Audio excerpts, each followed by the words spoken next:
In the pre-dawn hours of that early June morning in 1942, specifically the fourth day of the month, a remarkable scene unfolded on the bridge of a Japanese aircraft carrier making its way through the Pacific waters. The vessel was the Akagi, positioned roughly 240 nautical miles to the northwest of a small coral atoll called Midway. Standing watch, despite being seriously ill with pneumonia, was Commander Minoru Genda, who hadn't even bothered to change out of his sleeping clothes as he monitored the preparations for what promised to be a decisive engagement. The darkness before sunrise concealed an armada of staggering proportions, a concentration of naval power that represented the absolute pinnacle of Japanese maritime strength. 4 aircraft carriers formed the core of this massive fleet, supported by 11 battleships and supplemented by more than 200 additional vessels of various types and purposes. This was no ordinary naval formation. These ships and their crews had spent the previous 6 months writing an unbroken record of victories across the Pacific theatre. The confidence radiating from every Japanese officer aboard these vessels wasn't mere bravado or unfounded optimism. It was the natural result of an extraordinary string of successes that had begun with the devastating surprise attack on the American Pacific Fleet at its Hawaiian anchorage and continued through conquest after conquest across vast stretches of ocean and land. The Japanese had inflicted catastrophic damage on American naval power during their December raid, destroying or severely damaging 8 battleships in a single morning of coordinated aerial assault. Following that stunning achievement, their forces had overrun the Philippines, dealt a humiliating defeat to British forces at Singapore, and carved out an empire spanning roughly 20 million square miles. Now, as Genda stood on that bridge in the early morning of June 4th, he and his fellow officers shared an absolute conviction that they were about to eliminate what remained of American carrier strength in the Pacific Ocean. The intelligence assessments that guided Japanese planning that morning indicated that the Americans possessed no more than 2 operational fleet carriers in the entire Pacific theatre, and both were believed to be operating far to the south. The Yorktown, which had sustained heavy damage during the recent engagement at Coral Sea, was calculated to require multiple months of extensive repair work before she could return to service. The Japanese had maintained complete radio silence during their approach to Midway, and this discipline gave them what they believed to be perfect operational security.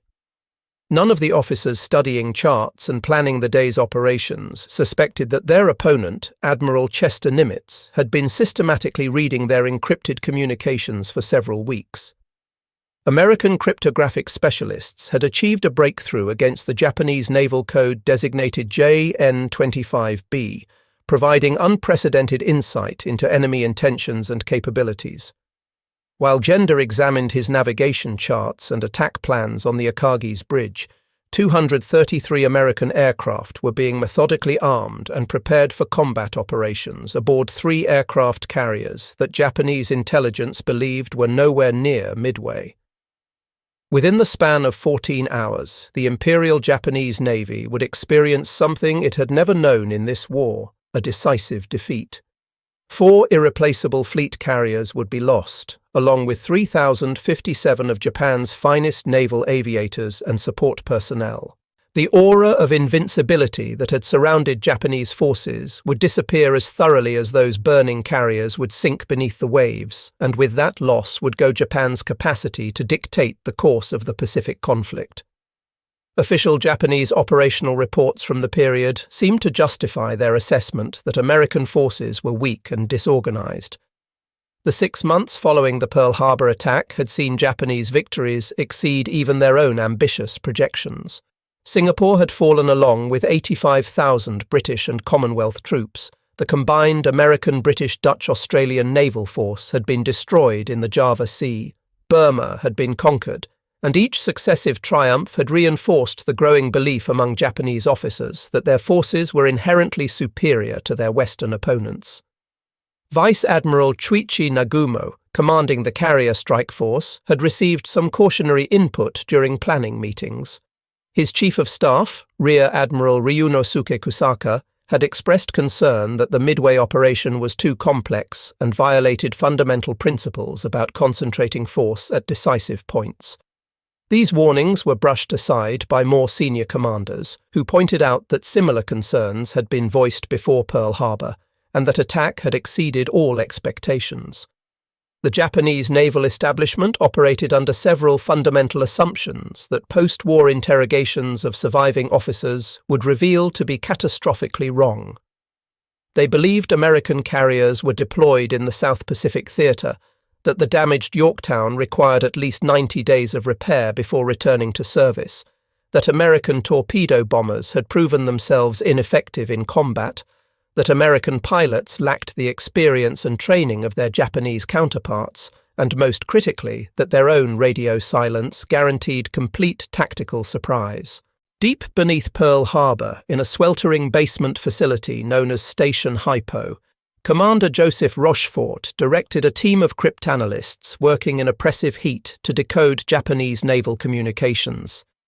By May of 1942, these specialists were successfully reading between 15 and 20% of intercepted Japanese naval traffic, a percentage that proved sufficient to reconstruct enemy patterns and divine their strategic intentions. The crucial breakthrough emerged through painstaking analysis of repeated references in decoded messages to a target designated by the letters AF. Rochefort developed a strong suspicion that AF represented Midway Atoll, but he needed confirmation. Captain Jasper Holmes proposed an elegant deception operation.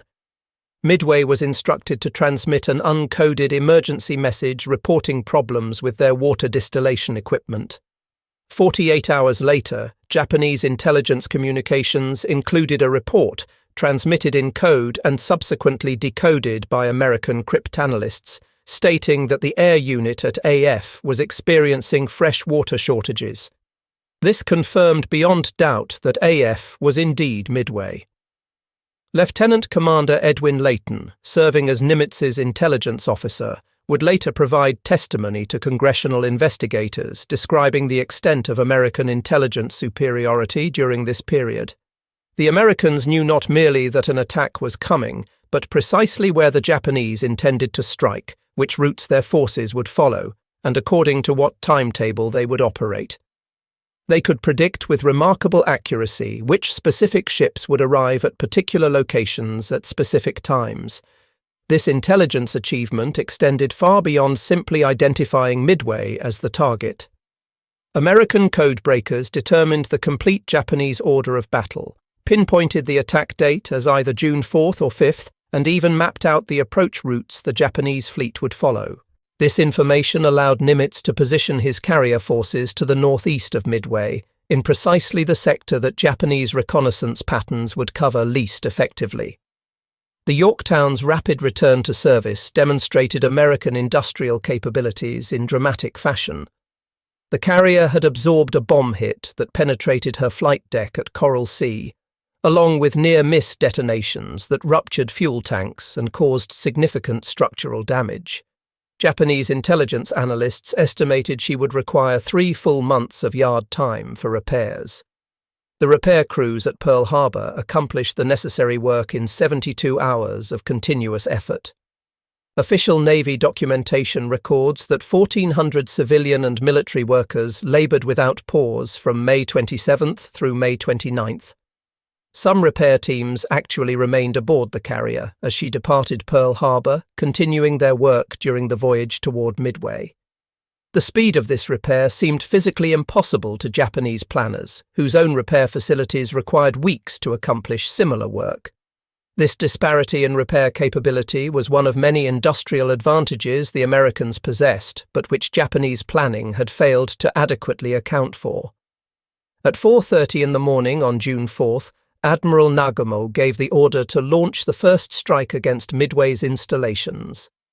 108 aircraft lifted off from the 4 Japanese carriers, comprising 36 Kate torpedo bombers loaded with conventional bombs for this mission, 36 Val dive bombers, and 36 Zero fighters providing escort and air superiority. The launch proceeded with the smooth precision that came from extensive combat experience, demonstrating the high level of expertise these carrier crews had developed through 6 months of nearly continuous operations. Nagumo made a decision that would prove to have catastrophic consequences, though it seemed entirely reasonable based on the intelligence available to him at that moment. Instead of launching the doctrinally prescribed 22 search aircraft to locate any American naval forces that might be in the area, he launched only 7, with an 8th scout aircraft launching late from the cruiser Tone due to mechanical problems with its catapult system. This 30-minute delay in launching that particular search plane would have profound implications for everything that followed. At 5:34 that morning, PBY Catalina patrol aircraft operating from Midway spotted the incoming Japanese fleet and radioed its position. At 5:53, Midway's radar installations detected the approaching strike formation. Every aircraft capable of flight scrambled from the airfield, including Marine fighters and bombers of various types, even the Army Air Force's B-17 heavy bombers stationed on the island. The Americans were ready and waiting, their preparations guided by the intelligence that had revealed Japanese intentions. At 7 in the morning, Lieutenant Joichi Tomonaga, leading the Midway strike, transmitted a message back to the fleet that would set in motion a chain of decisions that would determine the battle's outcome. His message stated that a second attack wave would be necessary to suppress Midway's defences, as the airfield remained operational despite the strike.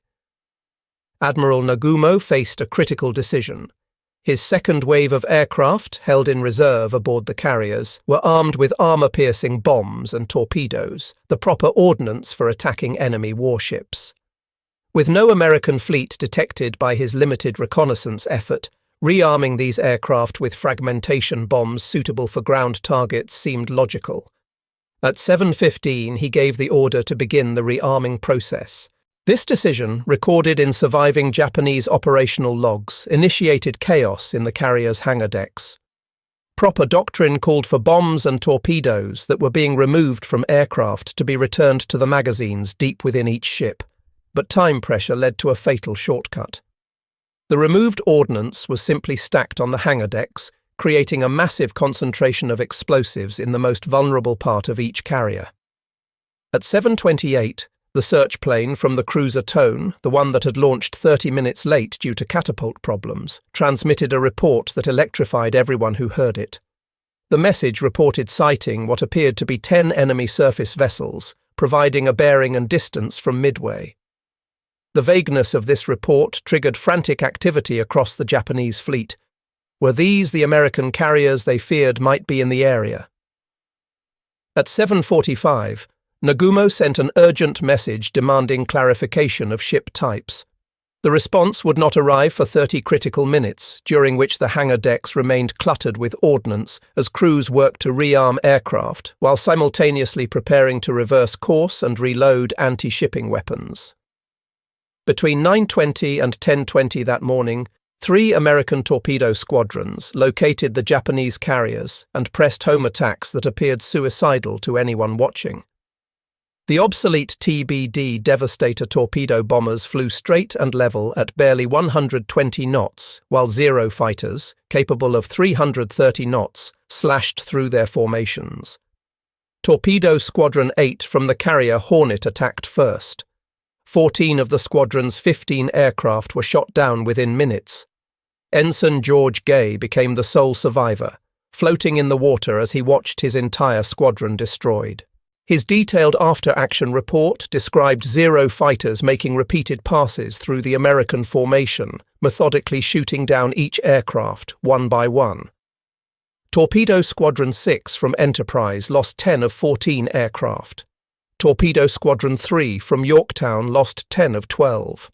Not a single American torpedo struck a Japanese ship. Japanese after-action reports dismissed these attacks as demonstrating considerable bravery but terrible tactics. What the Japanese observers failed to realize was that these apparently futile attacks had pulled every Zero fighter down to sea level in pursuit of the slow-moving torpedo bombers, leaving no high-altitude combat air patrol to defend against dive bombers. At 10:20, Lieutenant Commander Wade McCluskey's dive bomber formation from Enterprise arrived overhead at altitude. McCluskey had searched beyond his calculated intercept point without finding the Japanese fleet, then made a logical decision to turn north, following the wake of a destroyer that was racing to rejoin the main force. According to his subsequent after-action report, when he finally spotted the Japanese carriers, their decks were crowded with aircraft being readied for launch, and significantly, no enemy fighters were visible at altitude. At 10:22, the attack commenced.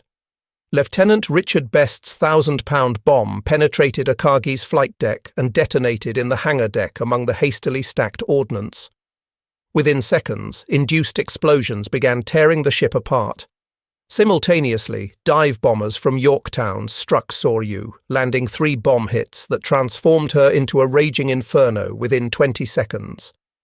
Kaga absorbed 4 direct hits from Enterprise bombers, the first penetrating near the forward elevator and exploding among fueled and armed aircraft. By 10:28, 3 of the 4 Japanese carriers were mortally wounded. The mathematics of this 6-minute period were absolutely stunning.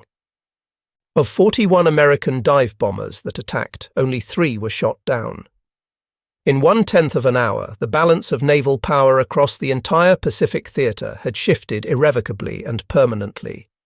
The 3 stricken Japanese carriers died slowly over many hours, their destruction documented in exhaustive detail by surviving officers during post-war interrogations by American intelligence personnel.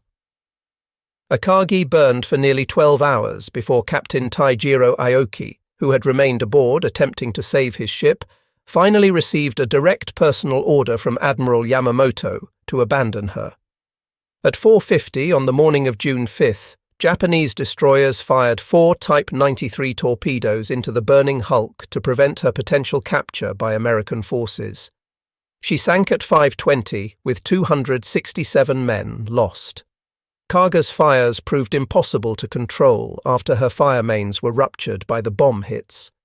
Commander Takahisa Amagai ordered the crew to abandon ship at 4:40 that afternoon. She exploded and sank at 7:25 that evening with 811 casualties, the highest death toll of the 4 carriers lost that day. Soryu burned for 9 hours before sinking at 7:30 on the evening of June 4th. Her captain, Ryusaku Yanagimoto, chose to remain aboard rather than save himself. According to testimony from survivors, he was last observed standing on the bridge as the carrier slipped beneath the waves. 711 men died with that ship. Hiryu, the only Japanese carrier to survive the morning attack, launched 2 strike waves that succeeded in mortally damaging Yorktown. However, at 5 in the afternoon, American dive bombers located Hiryu and scored 4 direct hits. She sank at 9 the following morning. Admiral Tamon Yamaguchi and Captain Tomeo Kaku both chose to go down with their ship rather than face the shame of survival. 416 men were lost with Hiryu. The survival of Yorktown for 2 days, despite catastrophic damage, demonstrated the superiority of American damage control training and procedures. Despite absorbing 3 bomb hits from Hiryu's first strike and 2 torpedo hits from the second, the carrier remained afloat until the Japanese submarine Lafon 168 torpedoed her again on June 6th. She finally sank on June 7th. Total American losses for the entire battle amounted to 307 men killed, 1 fleet carrier, 1 destroyer called Hammond, and 150 aircraft of all types. Japanese losses were vastly more severe. 3,057 dead, 4 irreplaceable fleet carriers. The heavy cruiser Mikuma, which was sunk on June 6th, 248 aircraft, and critically, 110 veteran aircrew whose experience and expertise could not be replaced. Post-war analysis by American intelligence agencies revealed the stunning completeness of the intelligence advantage American forces had enjoyed. A historical study conducted by the National Security Agency and declassified in 2006 confirmed that Station Hypo had provided Admiral Nimitz with the attack date accurate to within 1 day, the complete Japanese order of battle down to specific ship identities, the approach routes and deployment patterns the enemy would follow, and even details of the Japanese plan to occupy Midway following its anticipated capture. The study's conclusion was unambiguous. No military operation in history had ever begun with such complete and accurate intelligence about enemy intentions. At 3 minutes before midnight on June 4th, Admiral Yamamoto cancelled Operation MI and ordered a general withdrawal. He was aboard the massive battleship Yamato, positioned 300 miles behind the carrier force, commanding what was arguably the most powerful surface combat fleet ever assembled to that point in naval history, yet completely powerless to affect the outcome of the carrier battle. According to official Japanese action reports, Yamamoto seriously considered attempting a night surface engagement using his overwhelming superiority in battleships and cruisers. His staff calculated that the fleet could reach the American carriers by 2 in the morning. However, without air cover and facing American carriers at dawn, the risk was judged unacceptable. The retreat order marked the first time in the entire war that a Japanese operation had been cancelled due to enemy action rather than being modified or continued despite setbacks. The impact of Midway extended far beyond the immediate tactical losses suffered on June 4th and 5th. Japan's strategic initiative across the entire Pacific theatre ended on that June morning.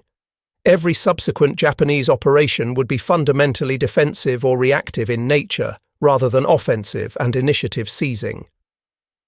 The pilot losses, though numerically modest compared to aircraft losses, proved strategically irreplaceable. The 110 aircrew killed at Midway averaged over 800 flight hours each, with many veterans of combat operations dating back to the China incident that began in 1937. Japan's pre-war training system was capable of producing only about 100 new pilots annually. The United States Navy was already training 2,500 pilots per year and rapidly expanding that capacity. Japanese naval doctrine, based fundamentally on the concept of a single decisive battle derived from their spectacular victory over the Russian fleet at Tsushima in 1905, proved obsolete in the face of American industrial capacity and intelligence capabilities. The Americans had demonstrated conclusively that modern naval warfare had evolved into a contest of industrial production capacity and intelligence gathering rather than warrior spirit and tactical excellence. Verified production statistics from both nations revealed the utter hopelessness of Japan's strategic position following Midway. In carrier construction from Midway until the war's end, Japan completed 12 carriers of all types. The United States completed 141 carriers, including 17 fleet carriers and 124 escort carriers. Aircraft production between 1942 and 1945 saw Japan manufacture approximately 65,000 aircraft, while the United States produced 197,000. By 1944, Japanese pilots were deploying to combat with an average of 150 to 200 flight hours of training. American pilots by that same year averaged over 600 hours before seeing combat. The United States national income before the war was 17 times larger than Japan's, and American industry provided roughly 2/3 of all Allied military equipment during the conflict. Japanese technical analysis conducted after the war revealed systematic vulnerabilities that had contributed to the Midway disaster. Carrier design incorporated enclosed hangar decks that trapped explosive force rather than venting it, inadequate fire suppression systems, poor damage control procedures that emphasized fighting over preservation, and insufficient ventilation systems. Aircraft design emphasized performance over survivability, with Zero fighters entirely lacking armor protection or self-sealing fuel tanks, achieving their remarkable maneuverability by sacrificing crew protection. The absence of any effective pilot rescue and recovery system meant that experienced aircrew who were forced to ditch were frequently lost even if they survived the initial water landing. Operational procedures revealed critical deficiencies, including inadequate reconnaissance patterns, poor radio discipline despite maintaining nominal silence, and inflexible tactical doctrine that couldn't adapt to changing circumstances. American damage control capabilities, exemplified by Yorktown's survival through multiple waves of attack, reflected superior training with all crew members receiving firefighting instruction. Superior equipment including carbon dioxide flooding systems, foam generators and portable pumps, superior design incorporating redundant systems and better compartmentalization, and superior doctrine that emphasized ship preservation over concepts of honorable death. Japanese carriers proved fatally vulnerable to single bomb hits due to the induced explosions of their own improperly stored ordnance, a problem that was identified immediately after Midway, but never adequately corrected before the war's end. The role that intelligence played in achieving victory cannot be overstated.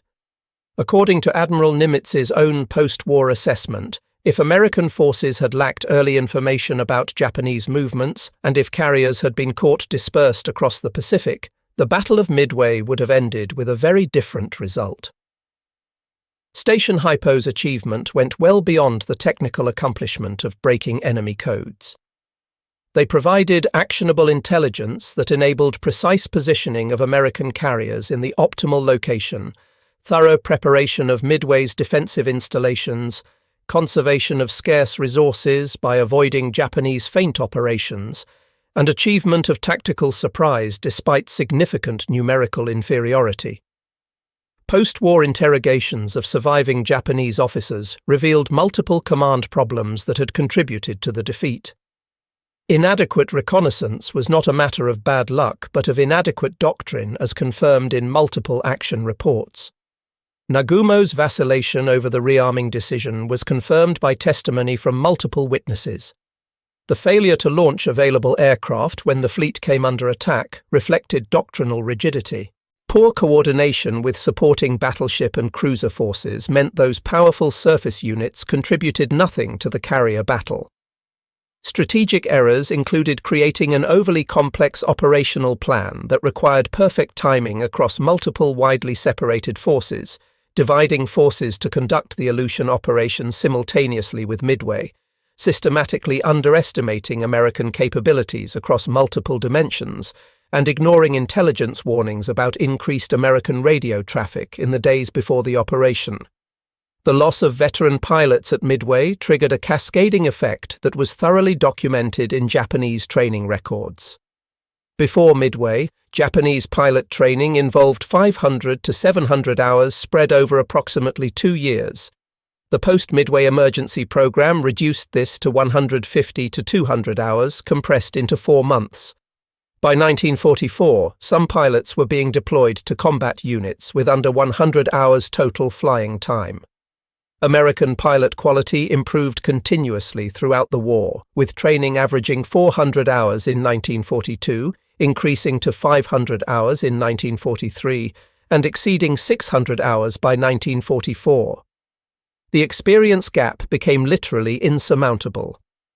At the 1944 Battle of the Philippine Sea, Japanese pilots averaged 200 hours of experience, while their American opponents averaged over 600 hours. The result was a massacre, with 346 Japanese aircraft destroyed against 30 American losses. Midway forced Japanese recognition of American industrial supremacy, though this recognition came too late to affect strategic decision-making. According to captured Japanese planning documents, their own analysts calculated that matching American carrier production would require 300% of Japan's total steel production, that matching aircraft production would require 400% of available aluminum capacity, and that matching American pilot training programs would require fuel oil that Japan simply did not possess and could not obtain. The mathematics of defeat were completely inescapable once objectively examined. Midway's effects influenced every subsequent major operation in the Pacific Theater. At Guadalcanal, beginning in August 1942, Japan committed forces piecemeal, unable to concentrate the carrier power that had been lost at Midway. At Santa Cruz in October 1942, Japan achieved a tactical victory but lost 99 aircrew compared to 26 American losses, an attrition rate that was utterly unsustainable. At the Philippine Sea in June 1944, Japan's painstakingly rebuilt carrier force was effectively destroyed, losing 476 aircraft and 450 aircrew in what American pilots nicknamed the Great Marianas Turkey Shoot. Midway exposed technological disparities that widened consistently throughout the remaining years of the war. American ships had functional radar, while Japanese forces relied primarily on visual observation. American ships used TBS radio equipment, allowing talk between ships that enabled unprecedented coordination. Japanese forces continued using signal flags and light signals. American cryptanalysts read JN-25 and subsequent Japanese codes throughout the war. Japanese cryptanalysts never achieved comparable success against American naval codes. American industry continuously improved designs and retooled production. Japanese industry lacked the capacity to implement major design changes while maintaining production volume. Post-war interrogations and published memoirs provided authenticated perspectives from participants on both sides. Captain Taijiro Aoki, who commanded Akagi, testified that induced explosions from improperly stored ordnance had doomed his ship, explaining that a single bomb hit became catastrophic due to procedural failures rather than overwhelming attack. Commander Yasuji Watanabe, who served as Yamamoto's operations officer, confirmed in interrogation that Yamamoto immediately recognized the war was effectively lost following Midway, though this assessment was never publicly acknowledged. Ensign George Gay, the sole survivor from Torpedo Squadron 8, provided a detailed after-action report that gave crucial information about Japanese carrier operations and defensive procedures during the attack. Modern historians, particularly Jonathan Parshall and Anthony Tully in their 2005 work Shattered Sword, have systematically corrected many persistent myths about the battle. One widespread myth claimed that Japanese carriers were merely 5 minutes from launching their own strike when attacked. Operational records demonstrate they actually required 30 to 40 minutes minimum to complete preparations. Another myth suggested that Nagumo should have launched a partial strike with whatever aircraft were ready. Japanese doctrine required coordinated attacks combining different aircraft types, and partial strikes were neither practiced nor contemplated. A third myth attributed Japanese reconnaissance failure to bad luck. Inadequate search patterns were doctrinal and systematic rather than accidental or unlucky. Midway's impact extended beyond the war itself to influence strategic thinking for decades afterward. Intelligence superiority could overcome numerical disadvantage. Industrial capacity ultimately determined outcomes in prolonged conflicts. Technological adaptation mattered more than initial superiority. Logistics and production capacity trumped tactical brilliance. These lessons produced doctrinal changes, including the principle that carriers should never again be concentrated as they were at Midway, increased emphasis on radar and electronic warfare capabilities, elevation of damage control to priority equal with offensive capability, and prioritization of pilot preservation over concepts of honorable death in combat. Admiral Chester Nimitz's official battle report concluded that the Battle of Midway was essentially a victory of intelligence, stating that American forces knew Japanese intentions, strength, and schedule, while the Japanese knew nothing of American dispositions.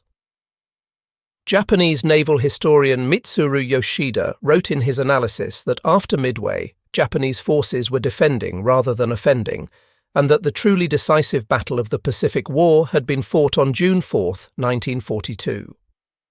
The United States Strategic Bombing Survey, which analyzed Japanese records extensively after the war, determined that the Japanese Navy never recovered from Midway and that every subsequent operation was constrained by the losses suffered on June 4 and 5, 1942. A statistical summary of the engagement reveals the forces involved and losses sustained. Japan committed 4 fleet carriers, 2 light carriers, 11 battleships, 16 cruisers, 46 destroyers, and numerous support vessels. The United States deployed 3 fleet carriers, 8 cruisers, 15 destroyers, and various support craft. Japanese losses totaled 4 fleet carriers, 1 heavy cruiser, 248 aircraft, and 3,057 personnel killed. American losses comprised 1 fleet carrier, 1 destroyer, 150 aircraft, and 307 personnel killed. The time factor was perhaps most striking. Japanese carrier strike operations dominated from 4:30 until 9:28, a period of 5 hours during which they held complete supremacy. The American decisive attack lasted from 10:22 until 10:28, a mere 6 minutes. The overall battle duration extended from 4:30 on June 4th until 900 on June 5th, approximately 28 hours of continuous operations. Midway stands as historical proof that intelligence and preparation can defeat surprise and numerical strength, that industrial capacity ultimately trumps warrior spirit in prolonged conflict, that technological adaptation can overcome initial advantage, and that hubris remains among warfare's deadliest enemies. The Japanese Navy that approached Midway on June 4th represented the most powerful carrier strike force ever assembled to that point in history. By sunset that same day, that force was broken beyond repair. The Americans achieved victory not through luck or chance, but through superior intelligence gathering, thorough preparation, and industrial might that could replace losses while Japan could not. In 6 minutes of coordinated dive bomber attacks, the Pacific War's ultimate outcome was effectively determined. Every subsequent battle would be fought with the knowledge that American intelligence superiority and production capacity had already decided the final result. Japan would continue fighting for 3 more years, inflicting and sustaining enormous casualties, but the possibility of achieving victory died with those 4 carriers northwest of Midway on June 4, 1942. The battle conclusively proved that modern naval warfare had evolved into a contest of intelligence gathering, technological innovation, and industrial production capacity. Japan brought superior tactical expertise and combat experience to the engagement. America brought superior intelligence and the demonstrated ability to replace losses faster than they could be inflicted. In that collision between different approaches to warfare, the future decisively defeated the past. Midway remains the United States Navy's greatest victory, significant not merely for the tactical success achieved, but for validating the fundamental proposition that democracy's industrial might and capacity for technological innovation could overcome militaristic expertise and fanatical determination. The Japanese naval officers studying their charts that June morning expected easy victory over a weakened and demoralized opponent. Instead, they encountered the beginning of their empire's inevitable end, though 3 more years of savage fighting would be required before that end finally arrived.